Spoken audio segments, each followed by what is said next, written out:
जळगाव जिल्ह्यातील मिलिंद चौधरी यांचं एमटेक पर्यंत शिक्षण पूर्ण झालंय। शिक्षणानंतर त्यांनी नोकरी न करता शेतीचा व्यवसाय निवडलाय।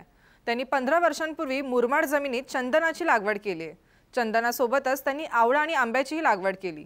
कोणतेही रासायनिक खत कीटकनाशकांचा वापर न करता ते शेती करतात। आज आपण मिलिंद चौधरी यांची चंदनाची शेती पाहण्यासाठी जळगाव जिल्ह्यात जाऊयात।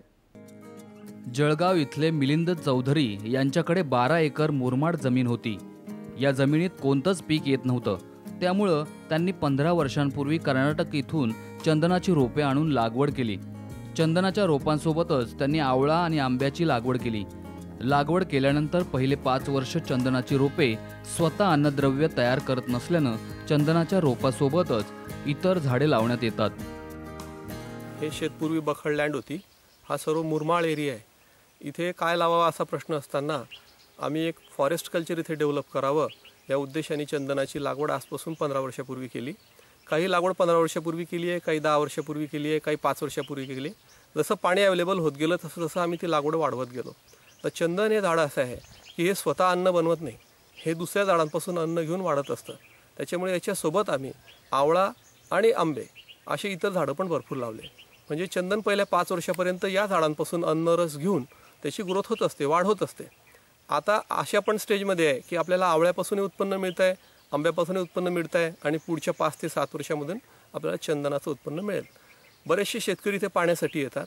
आपण चंदन लावताना विशेष काळजी अशी घ्यायची असते की त्याच्यासोबत एक प्लांट कोणता तरी असला पाहिजे, म्हणजे त्याला आयता अन्नरस त्या प्लांटपासून मिळेल।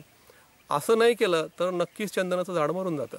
काही लोकांनी तसंही केलं की अगदी ड्रीप बीप टाकून झाडं लागवड केली, पण त्याच्या शेजारी होस्ट प्लांट नसल्याकारणाने म्हणजे अन्न पुरवठा करणारं झाड नसल्याकारणाने ते चंदनाचे झाडं मेले।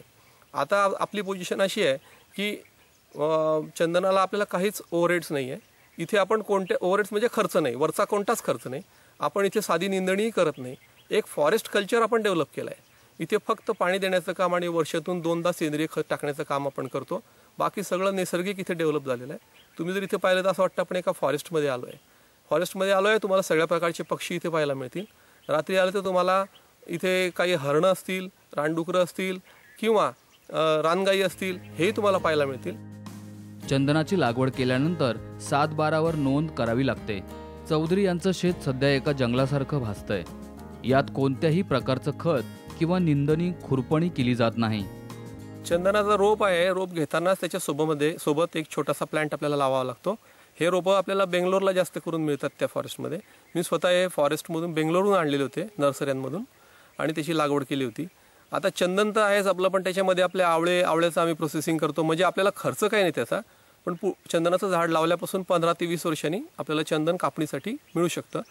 चंदन लावताना त्याचा 7/12 नोंद करून घेणं आवश्यक आहे। म्हणजे जेव्हा ते तोडणीला येतं तर त्यावेळेस आपल्याला रीतसर फॉरेस्टमध्ये अर्ज करून आपल्याला त्याची परवानगी मिळते तोडणीसाठीची। फॉरेस्टवाले लोक येऊन त्याचा पंचनामा करतात आणि आपल्याला मग त्याचं करता येतं। चंदनाचं लाकूडही विकलं जातं। ह्या लाकडापासून चंदनाचं ऑइल काढलं जातं किंवा इतर गोष्टींसाठी चंदनाचं लाकूड वापरलं जातं। चंदनाची जी मूळ असते जमिनीत ती पण काढली जाते आणि त्याच्यापासूनही ऑइल एक्स्ट्रॅक्शन करता येतं। चंदनाच्या झाडाला ज्या बिया लागतात तर हे पक्षी फार आवडीने खातात आणि हे पक्षींनी खाल्ल्यानंतर जेव्हा तिथे ते विष्ठा करतात त्यातून ती बी आपोआप त्यांच्या शरीरामध्ये प्रोसेस होऊन एखाद्या झाडावर, जसं लिंबाचं झाड आहे नैसर्गिक असतं किंवा इतर झाडं असतात फॉरेस्टमध्ये, त्याच्यावर ते पडल्यावरती तिथे नैसर्गिक ते प्लांट डेव्हलप होत असतं। चंदनाची लागवड केल्यानंतर उन्हाळ्यात दर 15 दिवसांनी पाणी देण्यात येतं। चौधरी यांच्याकडे 15 ते 20 गायी आणि म्हशी आहेत। ही जनावरं शेतात बांधण्यात येतात, त्यामुळे या गुरांचं शेणखत शेतात पडतं। त्यामुळे शेतीत गांडुळाची संख्या वाढून जमीन सुपीक होते। आपण जे फॉरेस्ट कल्चर डेव्हलप केलं आहे याच्यामध्ये प्रत्येक झाडाला पाण्याची गरज असते। हे फार चुकीची समजूत आहे की झाडाला पाणी लागत नाही, या झाडाला पाणी लागत नाही, त्या झाडाला पाणी लागत नाही। प्रत्येक झाडाला पाणी लागतं। जे अवेलेबल जे आपल्याकडे पाणी आहे त्याचं योग्य नियोजन करण्यासाठी आपण त्याला दर कमीत कमी उन्हाळ्यामध्ये 15 दिवसांनी पाणी देणं किंवा महिन्याभराने पाणी देण्याचं गरजेचं आहे। अर्थात तुमची सॉईल जमीन कोणत्या प्रकार आहे त्याच्यानुसार आहे। जर भारी जमिनीत लागवड केली असली तर महिन्याभराने पाणी दिलं तरी चालतं। हलकी जमीन असेल तर दर 15 दिवसाला पाणी दिलंच पाहिजे। पाणी हे झाडाला लागतंच। याच्या व्यतिरिक्त जर तुम्ही निंदणी केली नाही, खुरपणी केली नाही तर नैसर्गिक जे जमीन गरम होते ते जमीन गरम होण्याचं काम म्हणजे नैसर्गिक आच्छादन तयार होतं, ज्याला मल्चिंग म्हणतो आपण इंग्लिशमध्ये। नैसर्गिक मल्चिंग तिथे होऊन जातं।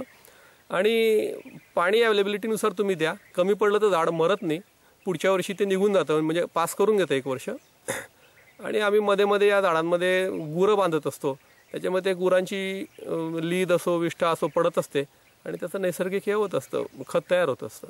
तुम्ही जर प्रत्येक झाडाखाली पाहिलं तर तुम्हाला शेकडो गांडूळ आपोआप नैसर्गिक तयार झालेले दिसतील, जे स्वतः गांडूळ जमिनीमध्ये एरिएशन करतात, खत तयार करतात, ऑक्सिडेशन करतात, सगळं करतात.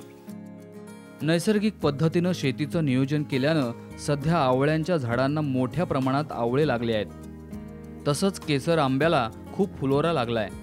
चौधरी ही आवळ्यांवर प्रक्रिया करून ज्यूस आणि इतर पदार्थ विकतात. तसंच आंब्याची विक्रीही बाजारभावापेक्षा जास्त दरानं करता येते. आता प्रचंड प्रमाणात आवळे लागलेले आहे. मोठ्या प्रमाणामध्ये केसर आंब्याला फुलोर लागलेला आहे. या आवळ्याचं आम्ही मोठ्या प्रमाणात प्रोसेसिंग करून दरवर्षी 4 ते 5 हजार लिटर ज्यूस 100 ते 150 रुपये लिटरनी विकतो. याच्यापासून एक मोठं उत्पन्न आम्हाला मिळतं. अर्थातच आम्ही आवळा प्रोसेस करतो, स्वतः प्रोसेस करतो. त्याची आवळकंठी बनवतो, त्याच्या वड्या बनवतो, त्याचे मुरब्बे बनवतो आणि त्याच्यापासून त्याची विक्री होते. विक्री करायसाठी कोणत्याच दुकानात जाण्याची गरज नाही. एकदा लोकांना माहीत पडलं की घरपोच लोक येतात आणि घेऊन जातात. नुसते घेऊन जात नाही, आपल्या रिलेटिव्हलाही पाठवतात. आंब्याचं तर असं आहे की आंबा आम्ही केसर आंब्याची लागवड केलेली आहे. या केसर आंब्याला बरोबर जेव्हा फळं येतात तर ते रानातल्या आंब्यासारखे असल्या कारणाने त्याला विशिष्ट फ्लेवर येतो, चांगली टेस्ट येते. आम्ही बाजारातल्या भावापेक्षा जास्त भावाने आंबे विकतो. लोक फोन करून नंबर लावून आंबे आणि आवळे घेऊन जातात. नैसर्गिक फ्लेवर, नैसर्गिक टेस्ट ही फळांना येत असते आणि ते फळं टिकतातही जास्त.